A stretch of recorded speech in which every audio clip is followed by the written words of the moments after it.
should we do when a dog touches us or our clothes? Should we do ghusl or wudu? And how many times should we do ghusl? Now, you have to define what you mean by ghusl. Do you mean the ritual, which is the total bath one takes after sexual intercourse? Or do you mean to wash, simply washing?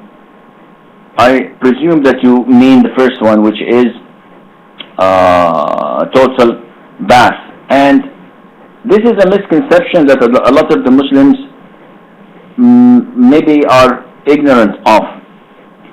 People think that if I touch an impurity, a najasa, this means that my wudu has been nullified. And this is not true. A person's wudu is only nullified by the things that nullify wudu, such as passing wind, urinating, defecating, eating camel's meat, sleeping. These are the most authentic reasons for nullifying wudu. And some say touching the private parts as well. So, if you touch an impurity while you are in the state of wudu, your hand becomes impure. It becomes najis. But to be able to pray, what you have to do is wash your hand. If you have an impurity on your clothes, you do not need to perform wudu. All what you have to do is wash that piece of your clothes that was affected by the najasa, and this is it. The same thing goes with the dog. Now, what do we have about dogs?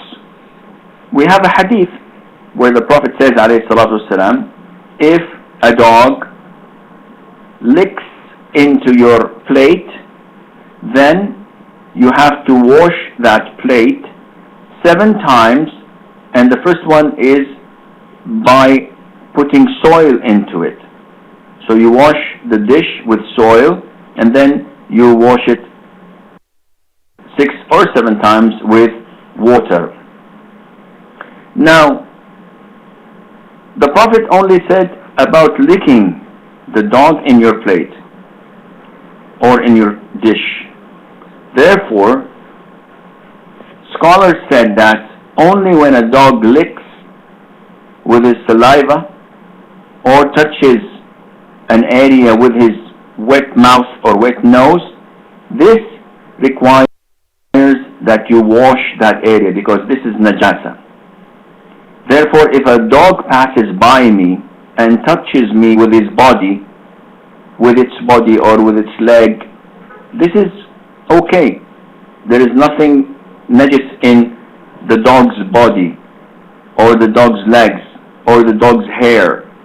What is najis is the wetness in the dog's saliva or in the dog's nose, the front part of the dog.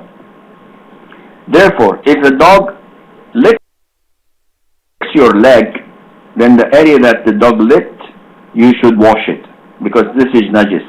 If he licks your hand, you have to wash your hand.